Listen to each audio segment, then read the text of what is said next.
नमस्कार, मैं डिम्पिका आप सभी का स्वागत करती हूँ पीएमसी हिंदी के इस खास शो ज्ञानधारा में। अक्सर हमने सुना है कि इंसान को खुद से प्यार करना चाहिए और जो इंसान खुद से प्यार नहीं कर पाता उसे हमेशा दूसरों से भी प्यार करने में थोड़ी सी हिचकिचाहट होती है। पर ये सेल्फ लव क्यों जरूरी है और कैसे खुद से प्यार किया जाए? ज्ञानधारा के आज के इस एपिसोड में हम इसी विषय पर आपसे बात करेंगे।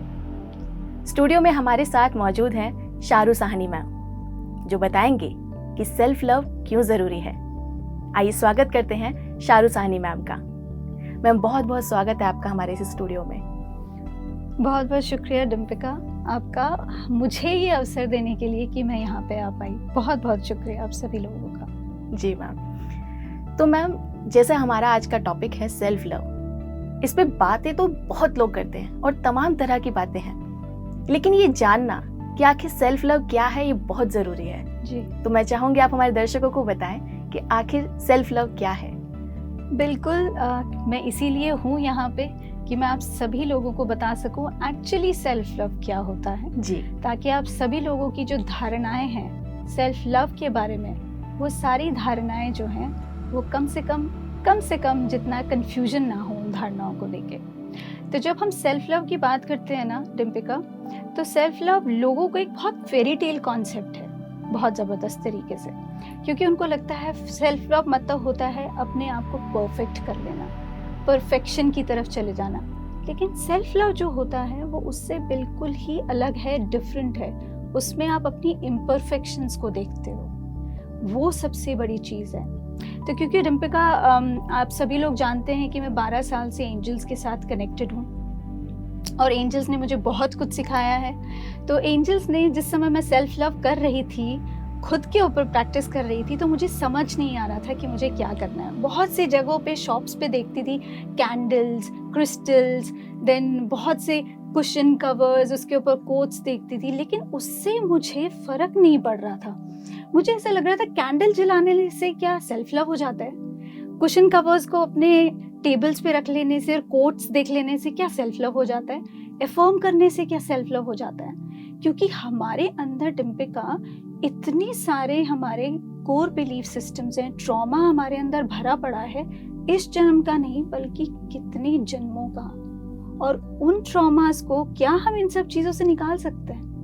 तब एंजल्स ने मुझे 3 चीज़ें बताई जो मैं अब आपके सामने प्रस्तुत कर रही हूँ। तो वो 3 चीज़ें दोस्तों बहुत अच्छे से सुनने की ज़रूरत है, क्योंकि ये फाउंडेशन है और इसको आप बोल सकते हैं मेन कंपोनेंट है हमारे सेल्फ लव का। तो डिम्पिका सबसे पहली चीज़ उन्होंने मुझे क्या सिखाई, वो थी फॉरगिवनेस, माफ़ कर देना। जी। अब माफ़ कर देना ना डिम्पिका बहुत ईजी नहीं होता है क्या? बिल्कुल नहीं, हर किसी के लिए माफ कर देना अपने आप में एक बड़ा चैलेंज होता है मैम। बिल्कुल, मेरे लिए भी था। और फॉरगिवनेस जब उन्होंने कहा तो मैंने कहा सेल्फ लव से कैसे जुड़ता है फॉरगिवनेस?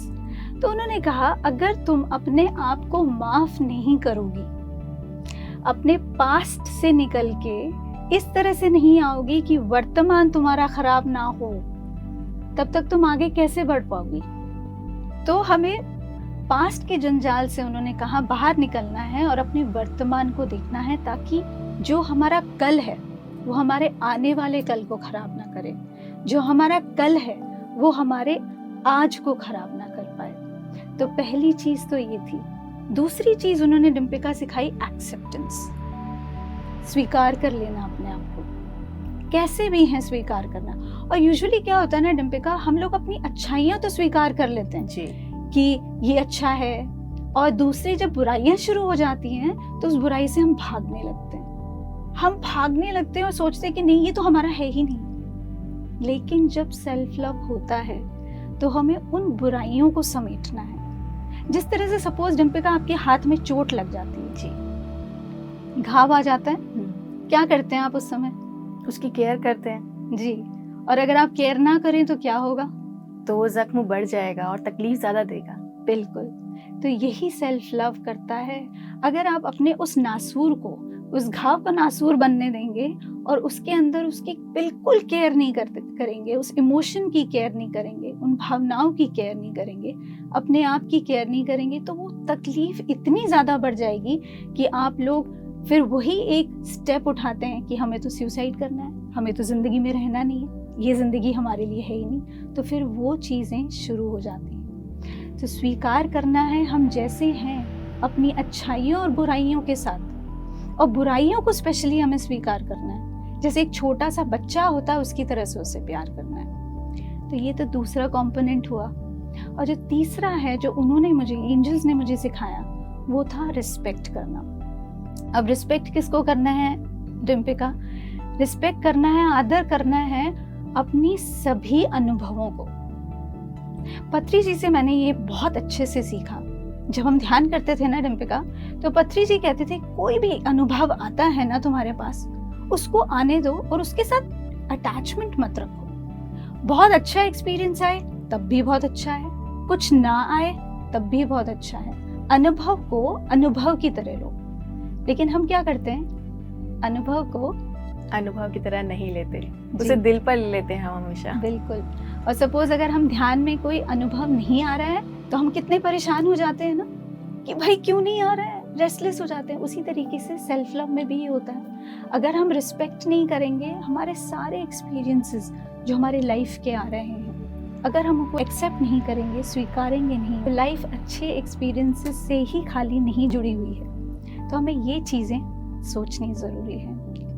तो मैम, आपने ये जो 3 बातें बताई, ये अपने आप में एक नई लर्निंग है, क्योंकि हम हमेशा बात करते हैं दूसरों के लिए, हमें दूसरों को माफ़ करना है या नहीं करना, हमें दूसरों को एक्सेप्ट करना है या नहीं करना, या दूसरों से मिले अनुभवों को हमने कैसे लेना है। पर क्योंकि हम लोग सेल्फ लव पे बात कर रहे हैं, तो जो चीज़ हम दूसरों के लिए करना चाह रहे हैं वो पहले हमें खुद के लिए करनी है। बिल्कुल। लेकिन ये 3 बहुत छोटी सी बातें हैं, हम फिर भी नहीं कर पाते। ऐसा क्यों है कि हम सेल्फ लव खुद से करने में इतना कतराते हैं? सबसे पहली बात तो डिम्पिका, ये समझना बहुत हमारे लिए ज़रूरी है कि जब हम सेल्फ लव की यात्रा शुरू करते हैं ना, वो हमसे क्यों नहीं हो पाती, क्योंकि हमारा सामाजिक अनुकूलन हमारा किया गया है, यानी कि सोशल कंडीशनिंग जो हमारी हुई है वो इतनी ज़्यादा स्ट्रॉन्ग है। चाहे वो बचपन से, चाहे हम पिछले जन्मों से हम लेकर आ रहे हैं, तो वो जो कंडीशनिंग है, बिलीफ सिस्टम है हमारा, वो बहुत ज़बरदस्त है। और क्या होता है, समाज में क्या बोलता है, समाज हमें बोलता है कि भाई तुम इस तरीके से दिखो, तुम इस तरीके से पढ़ो, इस तरीके से लिखो, इस तरीके से उठो बैठो और इस तरीके से तैयार हो। इयररिंग्स अच्छे नहीं लग रहे तो बदल दो, क्योंकि ऐसे समाज में अगर तुम जाओगी तो ऐसा नहीं अच्छा लगेगा। तो हम क्या कर रहे हैं यहाँ पे, हम समाज के अकॉर्डिंग चल रहे हैं। और यहाँ जब मैं समाज बोलती हूँ तो समाज मीन्स आपके दोस्त, रिलेटिव्स, रिश्तेदार, आपके ऑफिस के लोग, कॉलीग्स, आपके टीचर्स, आपके फ्रेंड्स, आपकी फैमिली मेंबर्स, स्पाउसेस, ये सभी समाज के एक दायरे में आते हैं। तो वो क्या कहते हैं कि भैया इसी तरीके से तुमने समाज में रहना है। तो अब क्या होता है, हम उसी तरीके से अपने लाइफ को ढालने लगते हैं कि भाई हम समाज के अंदर ही रहेंगे। क्यों डर लगता है ये? क्योंकि हम शुरू से, हमको ये समझाया गया है कि अगर तुम समाज के अकॉर्डिंग नहीं चलोगे तो तुम्हें स्टेबिलिटी नहीं मिलेगी। और अगर तुम्हें स्टेबिलिटी नहीं मिलेगी, क्योंकि हम सर्वाइवल को ज़्यादा हम मानते हैं, अगर स्टेबिलिटी नहीं मिल रही है हमको कंफर्ट लेवल नहीं मिल रहा है, हमको सिक्योरिटी नहीं मिल रही है, क्या होता है, डर आ जाता है कि समाज हमें बाहर निकाल देगा। और समाज ने अगर हमको अपने दायरे से बाहर निकाला तो क्या होता है, अकेलापन। और अकेलापन है डिम्पिका जिससे हम सभी डरते हैं, सभी भागते हैं अकेलेपन से। तो मैम, जैसा कि आपने भी किया, एक सीमा को तोड़ना अपने आप में एक बहुत बड़ा कदम होता है। लेकिन कभी कभी कुछ लोग इसे एक्सेप्ट नहीं करते हैं। कुछ लोग सेल्फ लव को ही कह देते हैं कि आप स्वार्थी हो, आपका खुद से प्यार करना स्वार्थ है। तो क्या ये सच में है? आप बिल्कुल सही कह रहे हो डिम्पिका, बिकॉज ये जो चीज़ आती है ना कि सेल्फ लव जो है वो स्वार्थी है या आप स्वार्थी बन जाते हो सेल्फ लव के लिए, तो ये बहुत बड़ी धारणा है जो लोगों के अंदर है, जो गलत है। क्योंकि आप मुझे एक बात बताएं, सपोज अगर कोविड के टाइम पे जो डॉक्टर्स रहे, अगर वो प्रिकॉशंस नहीं लेते, अगर वो अपनी देखभाल नहीं करते, तो क्या वो इतने लोगों को बचा पाते जिन्होंने इतने लोगों के ऊपर ट्रीटमेंट करके उन्हें बचाया? शायद नहीं कर पाते अगर वो खुद अपनी देखभाल नहीं करते। उसी तरीके से आप फ्लाइट्स में गई होंगी, वहां पे सबसे पहले क्या बोला जाता है कि ऑक्सीजन मास्क अगर आए तो पहले खुद पहने फिर दूसरों को पहनाए। वो कभी ये नहीं कहते पहले दूसरों को पहनाओ और फिर खुद पहनो जी। क्योंकि जब तक आप अपने को संभाल नहीं पाएंगे तब तक आप दूसरे को कैसे संभालेंगे? अगर आपकी आज डिम्पिका तबीयत ठीक नहीं है और आपके हस्बैंड आपको ये बोलते हैं कि मेरी तुम्हारी तबीयत ठीक नहीं है तो भी उठ के तुम खाना बनाओ, तो जब तुम खाना बनाने उठोगी तो मुझे एक बात बताओ, उस समय इमोशंस कैसे होंगे तुम्हारे? चिड़चिड़ाहट रहेगी, गुस्सा रहेगा, सामने वाले के प्रति थोड़ा सा द्वेष भाव रहेगा। बिल्कुल। तो क्या तुम प्यार से उसको खाना दे पाओगी? बिल्कुल नहीं। और अगर यही चीज तुम 10 मिनट आराम करो और अपने हस्बैंड को ये बोलो कि मैं 10 मिनट के बाद आके खाना दे देती हूँ तुम्हें, तो क्या वो अच्छी बात नहीं होगी तुम्हारे लिए या तुम्हारे हस्बैंड या फैमिली के लिए? बिल्कुल। तो सेल्फ लव स्वार्थी नहीं होता है, उल्टा ये आपको आपकी जो एबिलिटी है दूसरों को प्यार करने की, दूसरों के लिए करुणामय होने की, कंपैशनेट होने की, उस क्वालिटी को और ज्यादा स्ट्रेंथन करता है, बढ़ाता है। यानी कि किसी भी सूरत में खुद से प्यार करना स्वार्थी होना तो बिल्कुल नहीं है, क्योंकि जब तक आप अपना पेट नहीं भरेंगे तब तक आप दूसरों का पेट कैसे भर पाएंगे? बिल्कुल। तो मैम कुल मिलाकर हमें ये तो पता चल गया कि खुद से प्यार करना सबसे ज्यादा इम्पोर्टेंट है। और जैसा हमने शुरुआत में भी बात की कि लोग खुद से प्यार इसलिए नहीं कर पाते क्योंकि उनको अकेलेपन से डर रहता है। जी।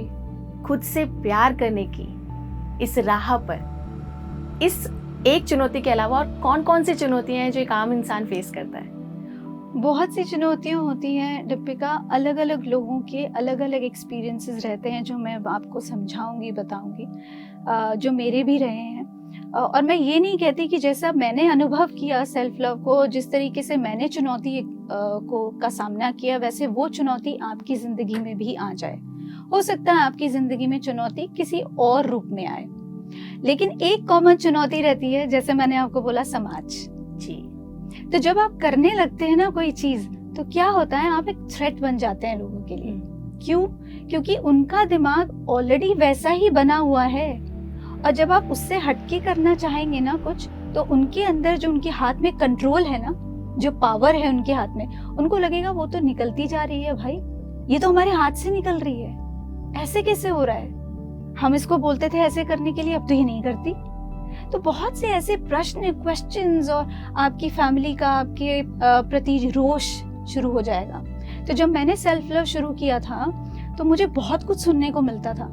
हाँ, ये तो अपने में ही रहने लग गई है, इसके पास तो ध्यान के अलावा कुछ होता ही नहीं है, ये तो किताबों में मस्त रहती है, पता नहीं क्या क्या करती रहती है, ध्यान में ही क्या करती है, हमें क्या पता कौन सा जादू टोना करती है। तो ये सारी चीजें इनफैक्ट मेरे लाइफ में आई, और खाली मेरी खुद की जो एक्सटेंडेड फैमिली थी उन्होंने ही नहीं, बल्कि सारे रिश्तेदारों ने, क्योंकि उनको क्वेश्चन मार्क था, उन्हें समझ नहीं आता था कि कर क्या रही है, क्योंकि मैं उनके जो एक लाइफ स्टाइल बना लिया था, एक जो दिमाग में जो उन्होंने एक इमेज बना दी थी, उसको तोड़ के मैं बाहर निकल रही थी।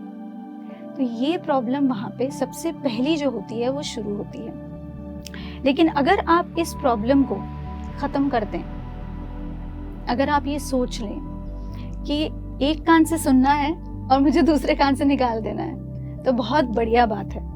आपको एक एग्जाम्पल देती हूँ, बहुत ही प्यारा एग्जाम्पल है। करिश्मा लिखराज करके एक कंटेंट क्रिएटर है, कभी मौका मिले तो जरूर उनके बारे में पढ़िएगा। उन्होंने बताया किस तरह से वो सेल्फ लव उन्होंने शुरू किया। शुरू से ही वो, उनकी जो हाइट थी वो 4.8 थी, बहुत छोटी कद की थी वो, और उनका जो फेस है, जो उनका बहुत ही कॉम्प्लेक्शन डार्क है, तो उसकी वजह से उनके अंदर बहुत इंफीरियोरिटी कॉम्प्लेक्स आता था। लोग उनके ऊपर ताने मारते थे या तंज कसते थे कि करिश्मा तुम लंबी कब होगी, तुम्हारा कॉम्प्लेक्शन तो ऐसा है कि तुम चांद को भी तुम शर्मा जाए वो तुम्हें देख के। तो मतलब इस तरीके के जो है उनको जो तंज कसे जाते थे उनके ऊपर, जिनके लिए उनको बहुत मुश्किल होती थी कि उस चीज़ से वो बाहर कैसे निकलें। लेकिन धीरे धीरे जब उन्होंने ये समझने की कोशिश की कि ये मैं खुद लेकर आई हूँ, ये जो फिजिकल एट्रीब्यूट्स हैं मेरे, जो मेरा कलर है, कॉम्प्लेक्शन है, मेरी बॉडी है, ये मैं खुद वहाँ से ही खुद लेके आई हूँ, इसमें और किसी का दोष नहीं है। और अगर मैं एक्सेप्ट नहीं करूँगी, सपोज अगर मैं कल को दूसरे प्लास्टिक सर्जरी करा लेती हूँ, बोटॉक्स करा लेती हूँ, जो आजकल इतने सारे चल रहे हैं, मैं करा लेती हूँ, तो आज का तो करा लिया मैंने, कल का क्या? कल तो वो बोल सकते हैं ना मुझे कि आप ये चेंज करा लो, ये तुम्हारे में सही नहीं है। तो क्या हम चेंज ही करते रहेंगे अपने आप को, अपनी स्किन को, अपनी बॉडी को, जस्ट बिकॉज दूसरा इंसान चाहता है कि तुम ऐसे रहो, दूसरा इंसान कहता है कि तुम गोरे दिखो, दूसरा इंसान की एक डेफिनेशन है एक सुंदर औरत की कि उसे गोरा होना चाहिए, लंबा होना चाहिए, पतला होना चाहिए। तो क्या आज जो उन्होंने समाज में हमें बोला है, क्या ये खत्म हो जाएगा? ये तो ऑनगोइंग प्रोसेस है जी। तो ये मेरे लिए एक बहुत आई ओपनर था। दूसरी चीज मैं अपने बारे में ही बताऊंगी। मेरी बॉडी में, पूरी बॉडी में, पूरे शरीर में मेरे फ्रेकल्स हैं और बहुत बड़े बड़े फ्रेकल्स हैं। तो शुरुआत में मुझे बहुत ज़्यादा परेशानी होती थी, क्योंकि जहाँ पे भी मेरा स्किन थोड़ा एक्सपोज हुआ, पीठ एक्सपोज हुई, तो सारा कुछ दिखता था और मैं बहुत अनकंफर्टेबल होती थी। तो कभी भी फंक्शंस में जाओ ना डिम्पिका, तो वो लेडीज का एक ग्रुप ऐसा होता है ना जो कि आपको कुछ ना कुछ बोलेगा और आपको नीचे दिखाने की कोशिश करेगा। तो वो लोग आते थे मेरे पास बोलने के लिए, आय हाय शारू, ये कब से इतनी फ्रेकल्स हो गए तेरे अंदर? अच्छा, प्रेगनेंसी के बाद से हुए क्या? अरे इसको ठीक नहीं कराना तूने, और इतने इतने ऐसे वाले ब्लाउजेस मत पहना कर, अच्छे नहीं लगते, थोड़ा ढक के आया कर। ये सब चीजें जो थी, ये मैंने उनसे सुनी। उस समय बड़ा दर्द होता था कि यार ये क्यों बोल रहे हैं ऐसे, सच में मैं क्या बहुत बदसूरत हूँ? तो धीरे धीरे डिम्पिका क्या हुआ कि धीरे धीरे इस चीज़ के ऊपर मैंने काम किया, और फिर जब मेरे अंदर एक कॉन्फिडेंस आया, तो तब जब मैं फंक्शंस अटेंड करती थी तो लोगों को मौका ही नहीं देती थी। और अगर किसी इंसान ने मुझे कुछ कह दिया तो मैं बोलती थी, ये फ्रेकल्स भी तो मेरे ही है ना, मेरे शरीर का हिस्सा है और मुझे पसंद है। आपको पसंद नहीं है, आप आंखें बंद कर लीजिए, मुझे तो बहुत पसंद है। आपकी इस बात से मुझे एक बात समझ में आती है कि समाज डर से आपको रोकता है, और ये डर उनकी खुद के अंदर की कमी है, क्योंकि वो खुद नहीं कर पाए किसी तरीके का बदलाव, ना खुद में ना समाज में। तो उन्हें लगता है कि ये अकेला इंसान जो हमसे आगे बढ़कर निकल रहा है एक नई सोच के साथ, एक नई उम्मीद के साथ, ये क्यों कर रहा है? ये कहीं ना कहीं हमारी कमी को रिप्रेजेंट कर रहा है कि हमने नहीं किया। बिल्कुल बिल्कुल, क्योंकि उनको ये लगता है कि अब वो इंसान जो है वो उनकी कंट्रोल के बिल्कुल बाहर है ना जी, इसलिए। और वो कंट्रोल हमेशा हर इंसान को पसंद है, और जब आप कंट्रोल से बाहर निकलना शुरू हो जाएंगे, वहां पे लोग आपके अगेंस्ट खड़े होना शुरू हो जाएंगे। जी। उसी तरीके से ओपरा विनफ्री का नाम आपने सुना होगा, जो एक बहुत अच्छी इंटरव्यूअर रही हैं, बहुत अच्छी वो जिसे बोलते हैं जिन्होंने काफ़ी इंटरव्यूज़ लिए हैं, ऑरेटर रही हैं। और लेकिन अगर आप उनकी हिस्ट्री अगर उसमें जाएंगे तो आप देखेंगे कि कम से कम 9 साल से 14 साल की उम्र तक उनका लगातार रेप हुआ, and because she was black, और कम्प्लेक्शन ब्लैक था, वो अफ्रीकन रही। उनका यहाँ तक कि उनका बहुत ही जिसे बोलते बेइज्जती की गई हर जगह। और 14 साल की उम्र के बाद शादी भी उनकी जो हुई वो टॉक्सिक थी, कम्प्लीटली टॉक्सिक थी। तो उनकी बेसिकली पूरी जिंदगी बहुत खराब रही और वो अपने आप को हेट किया करती थी। लेकिन धीरे धीरे उनके अंदर वो जो एक कॉन्फिडेंस लेवल डेवलप हुआ, जिसकी वजह से वो वहाँ जहाँ पे न्यूज रीडर थी, जहाँ से उनको निकाल भी दिया गया था कि तुम यहाँ पे न्यूज नहीं पढ़ोगी, वहां से और उससे अच्छे न्यूज चैनल पे वो आई, उन्होंने शुरू किया, वहां पे वो इंटरव्यूज लेने लगी। और आज की डेट में अगर आप ओपरा विनफ्री को इंटरनेट पे सर्च करेंगे तो आप पाएंगे उनकी लाइफ जर्नी कहाँ से कहाँ पहुंची। तो ये तब था जब उन्होंने अपने आप को एक्सेप्ट किया, जबकि इतना ज्यादा उनका शोषण हुआ था, बहुत से मॉलेस्टेशंस एंड रेप थे उनके ऊपर, और वो उस चीज़ से बाहर नहीं निकल पा रही थी क्योंकि अपनी शरीर से वो बहुत ज़्यादा उनको कोफ्त हो गई थी, कि ये घिन आ रही थी उनको कि ऐसा शरीर है ही क्यों मेरा। तो इस तरीके की चीज़ें जो हैं वो होती हैं। और दूसरा डिम्पिका, इस चीज़ का हमें हमारे दूसरे जन्म में भी बहुत फ़र्क पड़ता है कि किस तरीके की इमोशंस और फीलिंग्स लेके हम कहीं और जा रहे हैं। जैसे सपोज मेरे पास एक लेडी आई थी और वो बहुत ही ज़्यादा, जिसे बोलते हैं कि काफ़ी ज़्यादा उनका फैट था काफ़ी ज़्यादा शरीर में, और वो कंफर्टेबल नहीं थी इस चीज़ से क्योंकि उनकी शादी नहीं हो पा रही थी, जस्ट बिकॉज उनका शरीर बहुत भारी था। तो वो ये समझ नहीं पा रही थी कि उनकी शादी क्यों नहीं हो पा रही है, क्या रीज़न क्या है। और तो जब एंजल्स के द्वारा मैंने उनके पास्ट में थोड़ा झांकने की कोशिश की तो मुझे ये समझ आया कि उस समय क्या हुआ था कि एक बहुत ही सुंदर महिला थी, बहुत ही अत्यंत सुंदर, लेकिन उस सुंदरता की वजह से उनका वहाँ शोषण बहुत हुआ, बहुत ही ज़्यादा, जिसमें उनके एक्सप्लॉयटेशन में जैसे उनको रेप किया गया, बहुत ही गलत तरीके से उनके शरीर को यूज़ किया गया। तो जब वो लास्ट में मर रही थी तो उनका सिर्फ एक चीज़ था, एक इमोशन था, वो था गुस्सा, रोष लोगों के प्रति। और उन्होंने कहा कि आगे से या अगले जन्म में मैं इस शरीर में, इस तरीके के शरीर में कभी ना आ पाऊँ और कभी कोई ऐसा इंसान ना आ पाए जो मुझे छू सके। तो ये जब ये लास्ट के जो मिनट के जो उनके इमोशन थे उनको ही लेके वो गई जब उन्होंने अपनी देह छोड़ी। और आज की डेट में क्योंकि उन्होंने वो एक वाव ले लिया था उस समय, एक उस इमोशन के साथ गई थी और उस इमोशन के ऊपर उनको वर्क करना था, तो वो ये चैलेंज लेके इस दुनिया में, इस इनकारनेशन में आई। और जब उन्होंने एंजल्स के कहने के द्वारा उन्होंने जब सेल्फ लव करना शुरू किया, जब उन्होंने अपने सारे पास्ट को छोड़ दिया और आगे बढ़ने की कोशिश की, धीरे धीरे अपने ऊपर भी काम किया, जैसे योगा किया उन्होंने, ध्यान में आ गई वो, बहुत सी चीज़ें उन्होंने की, खाना पीना जो है उन्होंने उसको थोड़ा सा व्यवस्थित किया। तो ये करने के बाद धीरे धीरे, अगर आप आज कहेंगे तो आज वो बहुत खुशहाल जिंदगी जी रही हैं और आज उनकी शादी भी हो चुकी है। तो ये होता है सेल्फ लव का रिजल्ट। यानी कि हम लोग कभी कभी दूसरों की कही हुई बातों को अपने दिल से इतना लगा लेते हैं कि खुद से प्यार करने की जगह हम खुद से नफरत करने लगते हैं और खुद के ही मन में एक संकल्प ले लेते हैं कि अब हमें ऐसा नहीं रहना है, और ये करना अपने आप में एक गलत काम है। बिल्कुल बिल्कुल, एब्सोल्युटली डिम्पिका।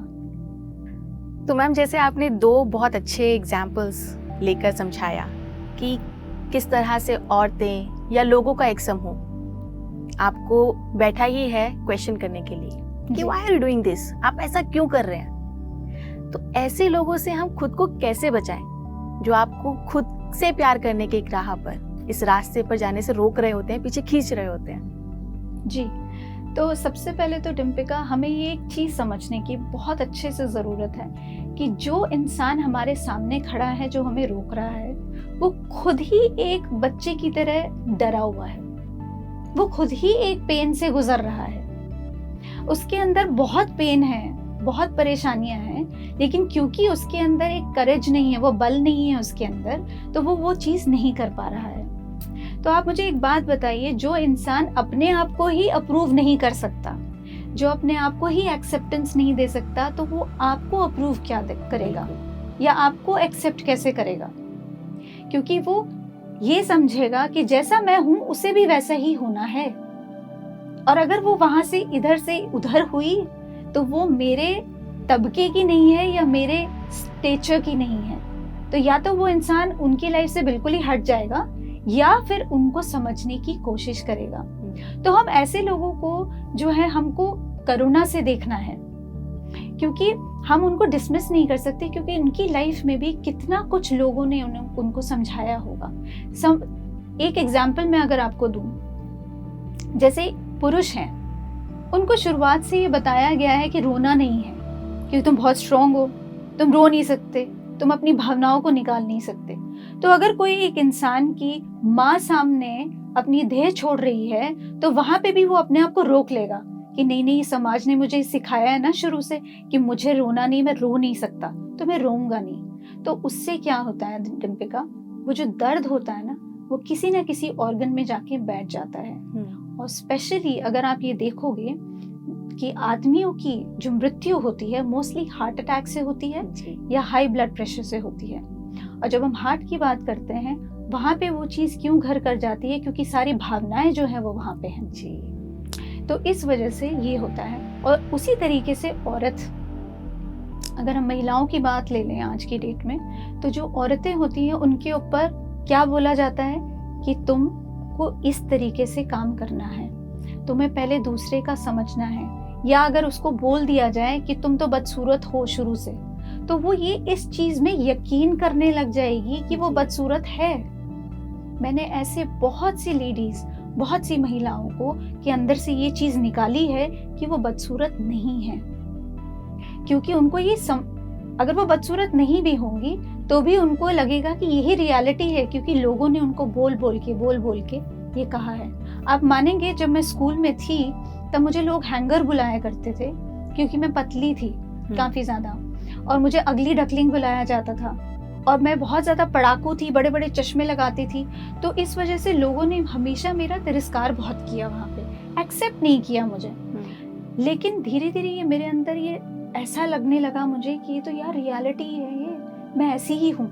लेकिन जब एंजल्स के साथ मैं जुड़ी, पत्री जी के साथ जुड़ी, ध्यान में आई, तो समझ में धीरे धीरे आने लगा कि मुझे अपने आप को एक्सेप्ट करना है, ये मैं ही हूँ, और अपने आप को निखारना है मैंने। तो मैंने उन लोगों को वो पावर नहीं दी, वो शक्ति नहीं दी। तो उसी तरीके से आप उन सभी लोगों को जो आपके अगेंस्ट हो जाते हैं, उनको आपको उनसे अप्रूवल लेने की कोई जरूरत नहीं, कोई आवश्यकता नहीं है। आप उनको बस इतना सोच के देखिए कि हाँ, वो एक छोटे बच्चे के समान है जो अभी अभी पैदा हुआ है। अब उस छोटे से बच्चे को जो अभी पैदा हुआ है, आप उसको ये तो नहीं बोल सकते तो जाके पहाड़ चढ़ जा, क्योंकि उसको चढ़ना तो आता ही नहीं। तो वो जो सामने है वो भी उस बच्चे के माफिक ही है, उसको सेल्फ लव नहीं पता, तो वो सेल्फ लव करेगा कैसे और आपको कैसे अप्रूवल देगा। और दूसरी बात है डिम्पिका कि हमारा जो हम अंदर सोचते हैं ना, हमारी अंदरूनी दुनिया जो होती है वो बाहरी दुनिया वैसी ही हमारी बन जाती है। तो जो हम सोचते हैं, कहते हैं, बोलते हैं, उसका कंप्लीट जो एक रिफ्लेक्शन होता है वो हमारा बाहर के दुनिया में होता है। तो क्या होता है, जो इंसान अंदर से दुखी होगा ना, उसको हर इंसान दुखी लगेगा। जिस इंसान के अंदर पावर की भूख होगी ना, उस इंसान के अंदर बाहर भी पावर की भूख होगी और लोगों को कंट्रोल करेगा। तो रिफ्लेक्शन ही है ये एक तरीके का। तो उनको हम नमस्कार कर सकते हैं, ग्रेटफुल हो सकते हैं कि आप हमारी जिंदगी में कुछ लेसन्स बन के आए हैं, thank you so much, but अब मैं आपको ये शक्ति नहीं देती कि आप मेरी जिंदगी को और ज्यादा खराब कर सकें। तो जब हम ये चीज करते हैं तो ना केवल हमारे अंदर करुणा का संचार होता है उन लोगों के लिए, उनके प्रति जो हमारे अगेंस्ट खड़े हैं, बल्कि हम अपने आप के लिए एक अंदर से कॉन्फिडेंस लेवल भी हमारे अंदर एक आ जाता है। यानी कि हम खुद को बोलते हैं कि घबराने का नहीं, हम अपने ही साथ हैं, भले ही ये समाज हमारे साथ हो या ना हो। लेकिन एक छोटा सा सवाल ये है मैम कि जो लोग नहीं समझ रहे, हमने जैसे उनको एक बच्चे की भांति बोला, एक ना समझ बच्चा, क्या ऐसे समय में जब वो हमें नहीं समझ रहे हैं लेकिन हमारे पास एक भरपूर समझ का एक पिटारा है जी, तो क्या अपनी समझ के उस पिटारे में से हमें अपना थोड़ा सा ज्ञान उस सामने वाले अनजान मासूम बच्चे को देना सही है या नहीं? आप बिल्कुल दे सकते हैं। जैसे कि पत्री जी ने बोला, सिखाओ, समझाओ, 1 बार, 2 बार, 3 बार, उसके बाद नहीं, क्योंकि उसके बाद फिर वो इंटरफेरेंस का रूप ले लेती है। तो हमने इंटरफेरेंस किसी की लाइफ में करनी नहीं है, क्योंकि सभी का कर्म है एक जिनसे वो बंधे हुए हैं, और उस कर्म से हम उनको नहीं निकाल सकते। आप उनको हेल्प जरूर कर सकते हैं अगर वो मांग रहे हैं हेल्प, और अगर आपको लगता है कि चलो यार एक बार ही हम समझा दें उनको, हो सकता है वो भी हमारे रास्ते चल जाएं, लेकिन उनके ऊपर आपने हावी नहीं होना है। एक बार ही जरूर समझाएं और उसके बाद छोड़ दें उनके ऊपर, क्योंकि इट्स ऑल अबाउट चॉइसेस डिम्पिका। वो भी अपनी इस जन्म में, अपनी इस पूरी जर्नी में कुछ और चीजें सीखेगा। हो सकता है कि वो सारी बातें ना सीखे जो हम लोग समझ चुके हैं, उसको अगला एक जन्म लेना पड़े एक नई बात सीखने के लिए। बिल्कुल जी। एब्सोल्युटली। तो मैम इस झूठे समाज ने, या हम कहें कि कम विकसित समाज ने, हमें एक चीज सिखाई है कि दूसरों से जब भी प्यार करो बिना शर्तों के करो, बिना स्वार्थ के करो। लेकिन क्योंकि हम यहाँ खुद से प्यार करने की बात कर रहे हैं, तो मैं ये जानना चाहूंगी कि खुद से प्यार करने के लिए क्या शर्तें रखनी चाहिए? क्या हम बिना स्वार्थ के, बिना किसी शर्त के खुद से प्यार कर सकते हैं? डिम्पिका, बिल्कुल कर सकते हैं अपने आप से प्यार बिना किसी शर्त के, अगर आपके अंदर आध्यात्मिक परिपक्वता है, यानी कि स्पिरिचुअल मैच्योरिटी है। तो अब ये क्या होता है स्पिरिचुअल मैच्योरिटी में? जब हम स्पिरिचुअली मैच्योर होते हैं ना, तो अगर आपने लॉ ऑफ यूनिवर्स सुना होगा, जिसमें इसका सबसे पहला फाउंडेशन जो लॉ है वो है लॉ ऑफ वननेस। तो जिस इंसान के अंदर वो एक परिपक्वता है, मैच्योरिटी है, तो वो हर इंसान में खुद को देखेगा। तो एक वननेस की भावना रहेगी, चाहे वो जीव जंतुओं के साथ हो, पशु पक्षियों के साथ हो, किसी के साथ भी हो। लेकिन अगर हमारे अंदर वो स्पिरिचुअल मैच्योरिटी नहीं है, जो कि क्या होता है, अप डाउन होती रहती है, और हम आज तो वननेस में बिलीव कर रहे हैं, कल अचानक से किसी की गाड़ी देखेंगे तो सोचना शुरू कर देंगे, अरे भाई उसके पास एक गाड़ी आ गई है और हमारे पास तो वो गाड़ी है ही नहीं, या उसके पास वो पर्स आ गया गुच्ची का और हमारे पास तो है ही नहीं। तो वो अगर स्पिरिचुअल मैच्योर हैं हम, और हम परमानेंटली उस वाइब्रेशन में रह रहे हैं, तब तो आप बिना किसी कंडीशन के, बिना किसी शर्त के अपने आप से प्यार कर सकते हैं। लेकिन अगर आपके अंदर स्पिरिचुअल मैच्योरिटी अभी इतनी ज़्यादा बहुत अच्छे से नहीं आ पाई है, परमानेंटली नहीं है, तो आपको करना पड़ेगा प्रैक्टिस रोज, विदाउट एनी एक्सक्यूज। अपने साथ कोई भी एक्सक्यूज नहीं देना है जब हम सेल्फ लव करते हैं। तो हर चीज में अपने आप को, अपनी नीड्स को, अपनी वांट्स को समझना है, देखना है कि वो क्या है, और उसके अकॉर्डिंगली अपनी जिंदगी को जीना है। जब हम कॉन्शियसली ये सब चीज़ें करते हैं, जागरूकता के साथ करते हैं, तो चीज़ें जो होती हैं हमारे लिए बहुत आसान हो जाती हैं। लेकिन इसके लिए प्रैक्टिस प्रैक्टिस एंड प्रैक्टिस करना बहुत ज़रूरी है। तो ये प्रैक्टिस तो आपने करने के लिए कहा, लेकिन ये सेल्फ लव की प्रैक्टिस कैसे की जाए? जी, तो सेल्फ लव की प्रैक्टिस देखिए डिम्पिका, आपको मैं अपना एक्सपीरियंस ही शेयर कर सकती हूँ कि मैंने किन किन चीज़ों के ऊपर ध्यान लगाया, या क्या क्या मैंने चीज़ें की, क्या क्या मुझे समझ में आई। अगर जितने भी दर्शक लोग हैं जो देख रहे हैं, अगर उनको ये लगता है कि हाँ इनमें से कुछ वो चीज़ें उठा सकते हैं, तो बिल्कुल उठाएं और उनको प्रैक्टिस करना शुरू करें। क्योंकि पत्री जी ने हमेशा हमें सिखाया है एक स्पिरिचुअल साइंटिस्ट बनने के लिए, और साइंटिस्ट जो होता है वो अपने ऊपर एक्सपेरिमेंट करता है जी। तो मैंने अपने खुद के ऊपर बहुत एक्सपेरिमेंट किए हैं, तो अगर आप भी करना चाहें तो बी माई गेस्ट, आप कर सकते हैं बिल्कुल। हाँ, जितनी मैंने प्रैक्टिस किया है और मैंने सीखा है एंजल्स के द्वारा, वो मैं आप सभी लोगों को बताती हूँ कि किस तरह से प्रैक्टिस करना है। तो सबसे पहला पॉइंट जो है डिम्पिका, हमें बाउंड्री सेट करना होता है। अब बाउंड्री सेट करने का मतलब ये होता है कि थिन लाइन बना देनी होती है अपनी जिंदगी में, ताकि वो इंसान जो हमारे सामने खड़ा है वो हमें किसी भी तरीके से हर्ट ना कर सके, हमें परेशान ना कर सके, चाहे वो समाज का कोई भी इंसान क्यों ना हो, चाहे वो हमारा रिलेटिव हो, फ्रेंड हो, रिश्तेदार हो, हमारा बेस्ट फ्रेंड ही क्यों ना हो। वो हमें पंचिंग बैग की तरह यूज ना करे, हमें डोमैट की तरह यूज ना करे। तो हमें वो एक बहुत अच्छी फाइन लाइन जो होती है वो बना लेनी पड़ती है, ताकि हम रिश्तेदारी भी खराब ना करें अपनी, और उनके साथ बहुत सुंदर रिश्ता बनाते हुए भी उनको ये रोक दें कि भैया बस इतना ही है, इससे ज्यादा नहीं। अब सपोज देखिए, एक आपको एग्जांपल देती हूँ। सपोज आप फोन पे किसी से बात कर रहे हैं और अचानक से वो जो दूसरा इंसान है वो आपके ऊपर गुस्सा होने लगता है बिना किसी कारण के, और वो चिल्ला रहा है और आपकी उसमें कोई गलती नहीं है। तो आपने वहां पे सुनना नहीं है, आपने बहुत पोलाइटली जो है वो फोन को रख देना है। बेशक आप थोड़े टाइम के बाद आप दोबारा से उनको कॉल कर सकते हैं और उनको बोल सकते हैं कि जब तुम्हारे अंदर इतनी क्षमता होगी कि तुम मुझे सुन सको तो उस समय तुम मुझे फोन कर लेना। उसी तरीके से ईमेल्स की भी मैं बात करूं तो, अब जैसे ईमेल्स होते हैं, अब प्रोफेशनली लोगों को ईमेल्स के थ्रू सारे कम्युनिकेशंस होते हैं। कभी कभी आप इतने अपसेट होते हैं कि कोई भी अगर ईमेल आ जाएगा वो आपको आपके इस तरीके के मूड को और ज्यादा खराब कर देता है। तो अगर आपको लग रहा है कि आपका दिमाग बिल्कुल खराब हो गया है, बिल्कुल समझ नहीं आ रहा है क्या करना है, तो उस समय आपने अपने आप को इन सब चीज़ों से बिल्कुल दूर रखना है, जिसे टेक्नोलॉजिकल डिटॉक्स भी बोलते हैं। छोड़ दीजिए ना कुछ टाइम के लिए, ईमेल नहीं चेक करनी, व्हाट्सएप नहीं चेक करना, क्योंकि अगर वहाँ से कुछ ऐसी चीज़ आ रही है जो आपको तकलीफ दे रही है तो क्या करना है यार, बाउंड्रीज बनाओ। उसी तरीके से मैंने फेसबुक पे लोगों को देखा है। फेसबुक पे एक कमेंट आ जाता है किसी का, या किसी की फोटोग्राफ लग जाती है वहाँ पे, और उसके पास अगर 500 लाइक आ जाते हैं और आपको किसी ने लाइक नहीं किया तो वो बड़ा ही परेशान हो जाते हैं लोग जी।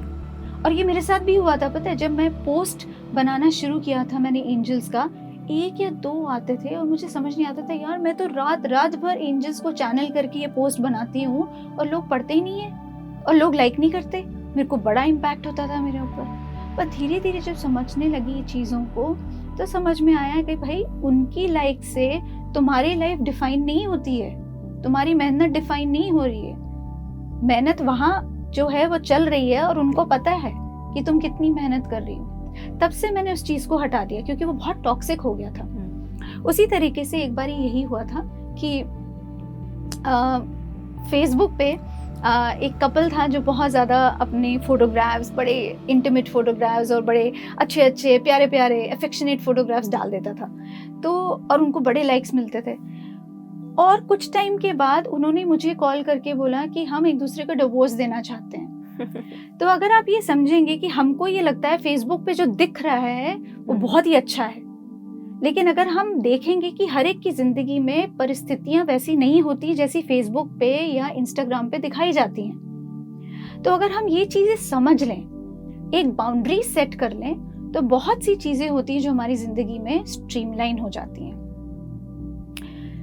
ये चीज मैंने की प्रैक्टिस। दूसरी चीज मैंने जो प्रैक्टिस की थी वो थी अपने आप को ये बोलना या अपने आप से ये पूछना कि नहीं, ये सही नहीं है।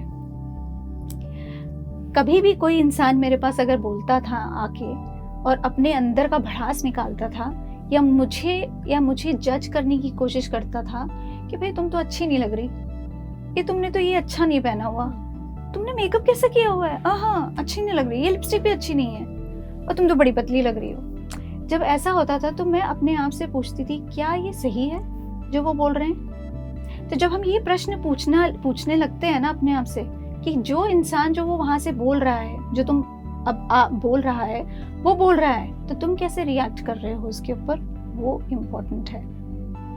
तो ये दूसरी चीज जो मैंने प्रैक्टिस की कि हमेशा अपने आप से एक प्रश्न पूछो कि ये सही नहीं है। अगर सही है तो उस चीज को चेंज कर लो, सही नहीं है तो किसी और की वजह से चीजें चेंज नहीं करनी, चाहे वो तुम्हारा नेचर हो, तुम्हारा काम हो, तुम्हारे अंदर का प्यार हो, चाहे कुछ भी हो जिसके ऊपर वो टिप्पणी कर रहा है। तो ये प्रैक्टिस किया मैंने। यानी कि सुनो सबकी लेकिन करो जो आपके मन को भाए। जी डिम्पिका, अब तीसरा पॉइंट है और जो तीसरी चीज मैंने ये की थी कि मैं अपने ही जो इनर टॉक चल रही होती थी ना, हम अपने आप से बहुत बातें करते हैं, आप करते हो बातें अपने आप से, तो उसी तरीके से मैं भी बहुत बातें करती थी अपने आप से। तो हमारे अंदर जो नैरेटिव चलता रहता है ना, अंदर अंदर अंदर किसी का हमने कुछ सुन लिया और अचानक से हमारा दिमाग खराब होना शुरू हो जाता है, तो फिर वो स्टोरी बन जाती है। तो एक मुझे याद है, क्योंकि मुझे बुद्धिस्ट मंक्स बहुत पसंद हैं और मैं पत्री जी को भी बुद्धिस्ट मंक ही मानती थी, तो क्या हुआ था, और मेरे फेवरेट जो है वो है थिक नाथ हान। तो उनकी टीचिंग्स की वजह से एक चीज़ मैंने उनसे सीखी। लॉर्ड बुद्धा ने एक बार ही अपने फॉलोअर्स को बोला था कि 2 तरीके की तीर हमें लगते हैं हमारी जिंदगी में। एक तो वो होता है जो इवेंट होता है, जो मेन, चाहे वो किसी भी तरीके का ट्रॉमा हो जिसके ऊपर हमारा कोई कंट्रोल नहीं है, और जो दूसरा तीर जो लगता है ना, वो हमारा रिएक्शन होता है उस पहले तीर के लिए, कि हम कैसे रिएक्ट कर रहे हैं उस तीर के लिए। तो वो चीज जो होती है उस चीज को हमको पकड़ के रखना है। तो क्या होता है डिम्पिका, अब जैसे मैं एग्जाम्पल देती हूँ इसी 2 तीरों का, जैसे कि कोविड का टाइम था, पहला तीर क्या लगा किसी एक इंसान को जब उनके किसी लव्ड वन को या उनके किसी करीबी को कोविड हुआ। ये पहला तीर था, ठीक है। अब उसके ऊपर तो वो कंट्रोल नहीं रख सकते थे। अब दूसरा तीर क्या हुआ, उन्होंने ये सोचना शुरू कर दिया कि अगर मैं इनको जल्दी टाइम पे ले आती तो वो बच सकते थे, अगर उनको वैक्सीनेशन टाइम पे लग जाती तो बच सकते थे, उनको अगर मैं अब्रॉड ले जाती तो बच सकते थे, या अगर मैं उनके साथ छुट्टियां मनाने आ जाती तो उनके साथ मैं और टाइम बिता सकती थी। तो वो जो गिल्ट और शेम वाली फीलिंग होती है ना, वो वहाँ पे हमको काटने लगती है। तो हमेशा अपने आप को हमेशा इन चैलेंजेस से थोड़ा दूर रखें, और अगर कोई नैरेटिव है और नेगेटिव नैरेटिव चल रहा है अंदर, तो उससे अपने आप को थोड़ा दूर रखने की कोशिश कीजिए और अपने आप को बोलना शुरू कीजिए कि ऐसा ये कोई फैक्ट नहीं है। क्योंकि अगर आप अपनी रिलेशनशिप को चेंज नहीं करते रहेंगे अपने साथ, तो बहुत सी दिक्कतें हो जाएंगी डिम्बिका जी। क्योंकि 3 प्रश्न जो हैं, जो हमेशा मैंने सीखे और अपने आप से पूछे जब भी मैं अपने साथ एक अच्छा रिलेशनशिप बना रही थी, सबसे पहला तो ये कि क्या मैं अपनी बेस्ट फ्रेंड हूँ। देखिए ना, 365 दिन हम अपने साथ ही होते हैं, दुख में सुख में हम अपने साथ होते हैं, और तो कोई नहीं आता उस समय जब आप रो रहे होते हो अकेले कहीं पे बालकनी में बैठ के या किसी कोने में बैठ के। नहीं, आप खुद अपने साथ होते हो ना। तो जब आप अपने साथ होते हो तो क्या, जब उस समय हम अपना साथ दे सकते हैं, तो क्या जिस समय हमें अपनी खुद की जरूरत होती है, तो क्या हम अपना हाथ अपने हाथ में दे सकते हैं? क्या हम अपने आप को उस तरीके से एडवाइस कर सकते हैं जैसे हम किसी बेस्ट फ्रेंड को करते हैं? जब बेस्ट फ्रेंड को कोई तकलीफ होती है, हम वहां जाके उसको गले लगाते हैं, बड़ा प्यार करते हैं, थोड़ा पैम्पर करते हैं। तो क्या हम ये अपने आप को कर सकते हैं? तो ये चीज जो है, ये हमको अपने आप से ये प्रश्न पूछने होते हैं नैरेटिव में, अपने दिमाग में, कि क्या हम ये कर रहे हैं। और अगर सपोज ये चीजें नहीं है, तो दोस्तों ये चीज ले आओ, क्योंकि ये सेल्फ लव की शुरुआत होती है, और इसको प्रैक्टिस करने से ही सेल्फ लव आगे बढ़ता है। तो जो सेकंड पॉइंट है हमारा, वो है चैलेंज करना उस चीजों को कि जो हम फील कर रहे हैं क्या वो एक्चुअली है या नहीं है। तीसरा इसी चीज में जो पॉइंट होता है, जब हम लोगों ने स्पष्टीकरण भी कर दिया, चैलेंज भी कर लिया, और उसके बाद अब आता है अंडरस्टैंड करना अपने इमोशंस को, कि ये क्यों है, ये कहाँ से आ रहे हैं, इनका रूट कॉज क्या है। और चौथी चीज जो होती है, जो मेन चीज होती है, चीजों को रिप्लेस करना, यानी कि उसे चेंज करना। जैसे आप लोग एफर्मेशंस बोलते हैं ना जी, बट किस तरह से करना चाहिए, एक आपको एक छोटा सा उसका एक एग्जाम्पल देती हूँ। जैसे अगर आपको ये बोला गया है कि आप बहुत बदसूरत हैं, और शुरू से आपको ये बताया गया है कि आप बहुत बदसूरत हैं, अब आपके अंदर ये रियलिटी भर गई है कि मैं तो बदसूरत हूँ, अब आपको उसको रिप्लेस करना है। बहुत से लोग क्या करते हैं, उसको एज एन एफर्मेशन लेने लगते हैं कि I am beautiful, I am beautiful. लेकिन क्या होता है, 5 महीने के बाद भी, 6 महीने के बाद भी उनको रिजल्ट्स कुछ नहीं आ रहे होते हैं, कॉन्फिडेंस लेवल नहीं बढ़ रहा होता है। क्यों नहीं होता है दोस्तों? क्योंकि क्या होता है कि हम लोग उस चीज में जो हम बोल रहे हैं उसमें हम बिलीव नहीं कर रहे होते, सिर्फ मुंह से बोल रहे हैं, अपने दिल से वैसा महसूस नहीं कर रहे, क्योंकि अंदर अभी भी डर है और अंदर अभी भी डाउट है कि नहीं यार, तू तो है ही बदसूरत जी, तू कैसे खूबसूरत हो सकती है। तो जब वो आ जाता है तो यूनिवर्स जो है वाइब्रेशंस आपकी कैच करता है, और वाइब्रेशंस जब आपकी इनर वर्ल्ड की कैच की, तो आपका आउटर वर्ल्ड भी वैसा ही वैसा रहता है। तो ये है प्रैक्टिस करने के कुछ पॉइंट्स जो मैंने अपनी जिंदगी में किए, और ये जो बहुत खूबसूरत तरीके से आपने इतने अलग अलग एग्जाम्पल से हमें और हमारे दर्शकों को समझाने की जो एक कोशिश की है, वो अपने आप में बहुत एक सिंपल टेक्निक है अपने आप से प्यार करने की, शुरुआत करने की, और उस शुरुआत में आगे बरकरार रहने की जी। तो मैम, जैसा कि आपने बताया कि कभी कभी हम लोग अफर्मेशन को सुन लेते हैं कि हमें, अगर हम खुद को सुंदर नहीं मान रहे हैं लोगों के कहने पर, तो हमें खुद से बात करनी कि नहीं, हम सुंदर हैं, और ऐसा करने के लिए हम लोग कभी कभी बस सिर्फ बोल रहे होते हैं जी, दिल से उसे नहीं मान रहे होते हैं। तो ये एक तरीके की गलती है। तो मैं यही जानना चाहती हूँ कि ऐसी कौन सी भावनाएं हैं जो हमें सेल्फ लव करने से कहीं ना कहीं रोकती है, या जिसका हमें ध्यान रखना है खुद से प्यार करने की इस राह पर? बहुत से रेड फ्लैग्स होते हैं जी डिम्पिका, क्योंकि सेल्फ लव और सेल्फिशनेस में एक 19-20 का फर्क है जी। तो इसमें 3 चीज़ें हैं जो मैं आपके साथ शेयर करूंगी, जिसके प्रति हमको थोड़ा सा होशियार रहना पड़ेगा। तो सबसे पहले होता है सेल्फ कंसीट। सेल्फ कंसीट का मतलब होता है डिम्पिका अपनी ऐंठ में रहना जी। तो सेल्फ लव का ही एक और रूप हो जाता है जब हम सेल्फ लव को सोचते हैं कि ये तो हमारा सेल्फ लव है, लेकिन वो सेल्फ कंसीट में बदलने लगता है। ऐंठ में रहना जब हम अपने आप को समझते हैं आई एम द बेस्ट। जो दूसरा सामने बैठा है वो तो उसकी औकात ही नहीं है मेरे सामने बैठने की, क्योंकि हम सेल्फ लव कर रहे हैं। तो ये एक ऐंठ आ जाती है जी कि हम तो सेल्फ लव कर रहे हैं, हम सबसे सुंदर हैं, दूसरा इंसान तो कहीं पे भी हमारे आसपास नहीं है। तो क्या होता है, सेल्फ लव हमारे अंदर कॉन्फिडेंस का संचार करता है, लेकिन सेल्फ कंसीट हमारे अंदर एरोगेंस का संचार करता है। कॉन्फिडेंस दूसरों को रिस्पेक्ट करता है, सेल्फ लव दूसरों को रिस्पेक्ट करता है। एरोगेंस जो है दूसरों को धुतकारता है, उनको कभी एक्सेप्ट नहीं करता। तो जब भी अगर कभी ऐसा आप लोगों को लगे कि हम थोड़ा सा डायरेक्शन सेल्फ कंसीट की तरफ जा रहे हैं, हम लोग ऐंठ में आ रहे हैं, तो अपने आप को ये समझाने की ज़रूरत है कि भैया आज जो एक सितारा बन के चमकता है वो कल धूमिल हो जाता है। तो कहीं ना कहीं अगर आज आपकी बहुत प्रेज हो रही है तो कल शायद आप इस जनरेशन में आपकी कोई भी वक़्त नहीं है या औकात नहीं होगी जी। आज जो चमकता है ज़रूरी नहीं है कल भी वो चमके। आप मूवी स्टार्स को ले लीजिए, तो थोड़ा सा अपने दिमाग को चेंज करना है, अपने आप को अवेयरनेस में रखना है। उसी का एक दूसरा रूप डिम्पिका क्या होता है, सेल्फ एब्जॉर्ब होना। ये भी सेल्फ लव का ही एक ऑफशूट हो जाता है, जिससे हमें थोड़ा सा होशियार रहना चाहिए। तो जब हम सेल्फ एब्जॉर्ब्ड हो जाते हैं, इसका मतलब हम अपनी फीलिंग्स, अपने इमोशंस, अपनी लाइफ में इतने खो जाते हैं कि हमें दूसरों की कोई चिंता ही नहीं होती है। हमें परवाह ही नहीं है दूसरा इंसान क्या कर रहा है। सपोज अगर आप ध्यान कर रहे हैं या आप बुक पढ़ रहे हैं, चलिए बुक पढ़ रहे हैं हम। अब पत्री जी ने बोला है किताब पढ़नी है हमको और हमको स्वाध्याय करना है रोज। अब सामने आपके एक इंसान बैठा है जिसको 102 बुखार है और उसको पानी का एक ग्लास चाहिए, तो आप उठेंगे नहीं वहां से, क्योंकि आप इतने सेल्फ अब्जॉर्ब्ड हैं और आपने बोला ये तो पत्री जी ने बोला मेरे को तो किताब पढ़नी है अभी और ये सेल्फ लव है। तो वो सेल्फ लव नहीं होता है, सेल्फ एब्जॉर्प्शन होता है, जहाँ पे आप दूसरों के प्रति एम्पैथी रखते ही नहीं है, आप दूसरों को वैल्यू देते ही नहीं है, उनको किसी तरीके के योग्य समझते ही नहीं है।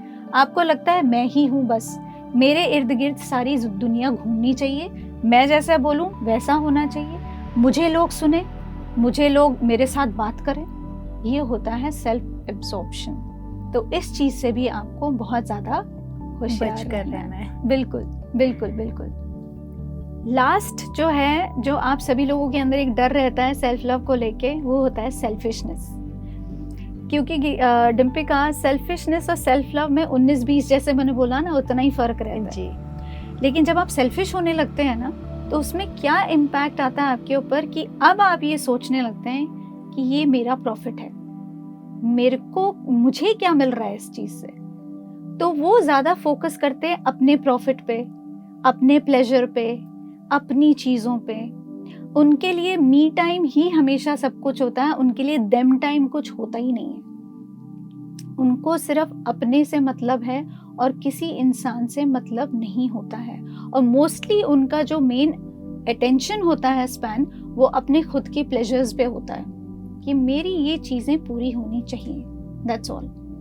तो जब हम सेल्फिशनेस पे आते हैं तब थोड़ी और ज़्यादा दिक्कत हो जाती है। इनफैक्ट जब हम सेल्फ एब्जॉर्प्शन की बात करते हैं तो सेल्फिशनेस इसका एडवांस लेवल है। तो जब सेल्फ अब्जॉर्ब हम शुरू हुए तो इसका मतलब हम धीरे धीरे सेल्फिशनेस की तरफ बढ़ रहे हैं। तो ये 3 चीज़ों को आपने थोड़ा सा उसका ध्यान रखना है। और ये कैसे ध्यान रखेंगे आप? सेल्फ अवेयरनेस की तरीके से, यानी कि अपने आप को जागरूक रखेंगे कि आप कहाँ, किधर, किस तरीके से बिहेव कर रहे हैं। क्योंकि देखिए दोस्तों, प्रायोरिटी अपने आप को देनी है डेफिनेटली। डिम्पिका, आपको भी पता है अगर आपकी लाइफ में कुछ ऐसा है जिसमें आपको अपने आप को प्रायोरिटाइज करना है तो ज़रूर दें प्रायोरिटी। लेकिन अगर आप कुछ नहीं कर रहे, उस समय आप अपने ऊपर भी नहीं इतना ज़्यादा ध्यान दे रहे और कोई ज़रूरत नहीं लग रही है आपको, लेकिन दूसरा इंसान आपको हेल्प मांग रहा है, तो उस समय उसको प्रायोरिटी देना बहुत ज़रूरी है। और अगर सपोज़ आप किचन में काम कर रहे हो या प्रोफेशनल कोई काम कर रहे हो, दिमाग ख़राब हो गया है आपका, आपको लग रहा है कि नहीं यार बस करो यार, लैपटॉप बंद करो, नेचर वॉक करना है, तो ठीक है। अगर आपको ऐसा लगता है कि मुझे अपने घर वालों से अभी 10-15 मिनट के लिए बात ना करके मुझे ध्यान में बैठना है, तो ठीक है, क्यों नहीं। अगर उससे किसी को तकलीफ नहीं पहुंच रही है, उससे अगर आपका कुछ भला हो रहा है, आप अपने आप को रिफ्यूल कर रहे हो, रिजुविनेट कर रहे हो, तो क्यों नहीं। तो ये सब चीज़ें जो हैं, जब आप सेल्फ अवेयर होते हैं कि हमें दूसरों का ध्यान भी रखना है, लेकिन पहले अपना ध्यान इस तरीके से रखें कि अपनी प्रायोरिटी अपने आप देख लें कि क्या चीज़ है प्रायोरिटी में, और उसके बाद दूसरे इंसानों को भी बहुत प्यार से, एम्पैथी से और बहुत प्यार से, कंपैशनेटली उनको हैंडल करें। तो इस तरीके से सेल्फ लव बहुत प्यारे तरीके से आप प्रैक्टिस कर पाएंगे। बहुत ही कम शब्दों में और बहुत ही खूबसूरती से आपने ये बात हमें समझा दी कि खुद से प्यार करना जितना इम्पोर्टेंट है, उतना ही इम्पोर्टेंट है आपको समाज के सामने एक ऐसा एग्जाम्पल बनने के लिए कि आप खुद के प्यार में इतने मग्न ना हो जाएं कि आप एक सीमा को पार कर लें। जी। जिस समाज से हमें बचना है, जो अज्ञानी है, हम उस कैटेगरी में ना आ जाएं। जी, क्योंकि हम लोग तो ध्यानी हैं, बिल्कुल। हम लोगों ने अपने ऊपर काफ़ी काम किया है, इसलिए हमें भी समाज में अपना एक एग्जाम्पल सेट करना है। तो इतना अद्भुत ज्ञान, इतनी अद्भुत अपने जो नॉलेज हमसे और हमारे दर्शकों से साझा की, उसके लिए मैम आपका बहुत बहुत धन्यवाद। शुक्रिया, बहुत बहुत शुक्रिया आपका भी डिम्पिका जी, थैंक यू सो मच।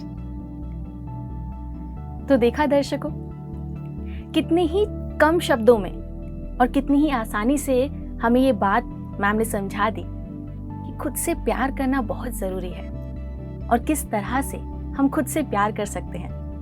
वहीं हमें ये बात भी ध्यान रखनी है कि हम खुद से प्यार करने की जिस राह पर चल रहे हैं, उसमें हमें किसी और को तकलीफ नहीं देनी है। यानी कि हमें खुद में ही नहीं रह जाना है, क्योंकि हम समाज को बदल सकते हैं, समाज में ज्ञान की एक ज्योति जगा सकते हैं। आज के इस एपिसोड में बस इतना ही।